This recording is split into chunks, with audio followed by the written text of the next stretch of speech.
Om Namo Narayana and welcome back. We are finishing up today the last of three videos on the Mundaka Upanishad.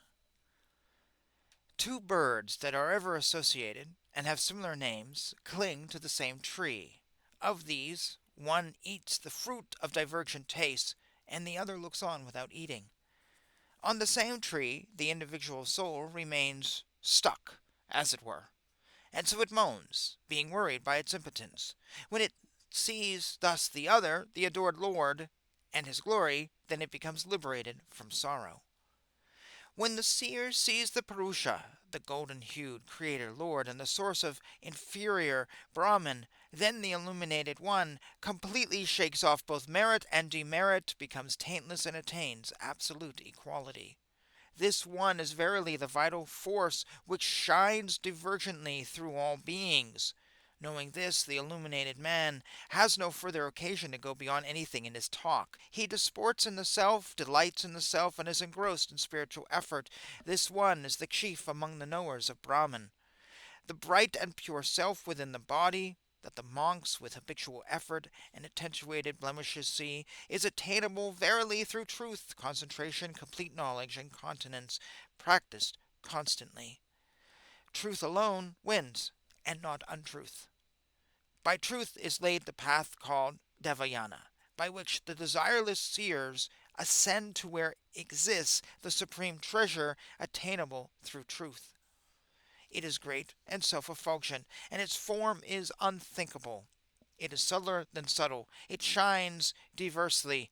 It is farther away than the far off, and it is near at hand in this body. Among sentient beings it is perceived seated in this very body, in the cavity of the heart. It is not comprehended through the eye, nor through speech, nor through the other senses, nor is it attained through austerity or karma. Since one becomes purified in mind through the favorableness of the intellect, therefore one can see that indivisible self through meditation. Within the heart, in the body, where the vital force is entered in five forms, is this subtle self to be realized through that intelligence by which is pervaded the entire mind as well as the motor and sensory organs of all creatures. And it is to be known in the mind, which having become purified, this self reveals itself distinctly. The man of pure mind wins those worlds which he mentally wishes for, and those enjoyable things which he covets. Therefore one, desirous of prosperity, should adore the knower of the self. He knows the supreme abode, this Brahman in which is placed the universe and which shines holy. Those wise ones indeed, who, having become desireless, worship this enlightened person, transcend this human seed. He who covets the desirable things, while brooding on the virtues, is born amidst those very surroundings, along with the desires. But for one who has got his wishes fulfilled and who is self-poised, all the longings vanish even here.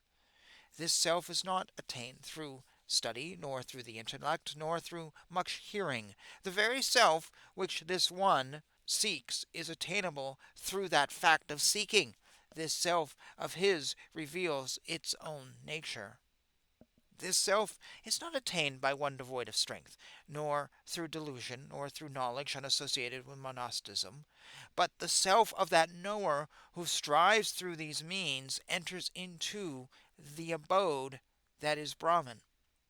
Having attained this, the seers become contented with their knowledge, established in the self, freed from attachment, and composed.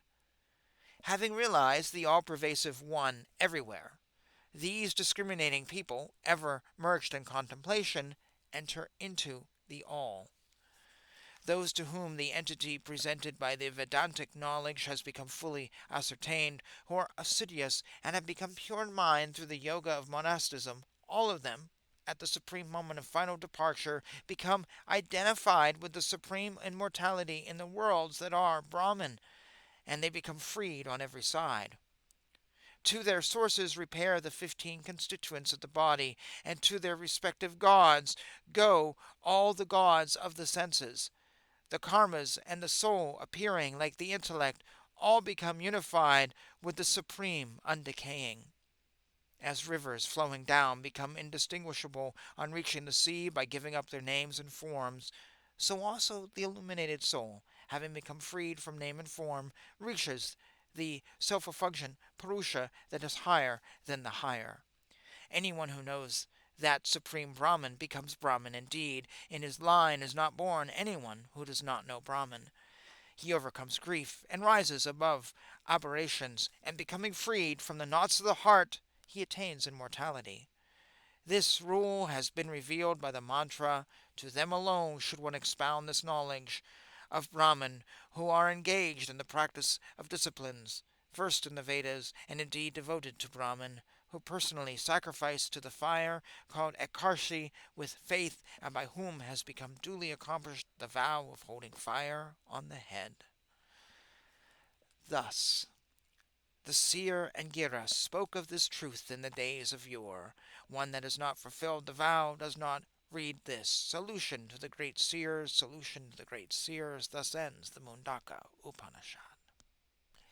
And with that, I will just thank you as always for joining me. Jai Shri Krishna.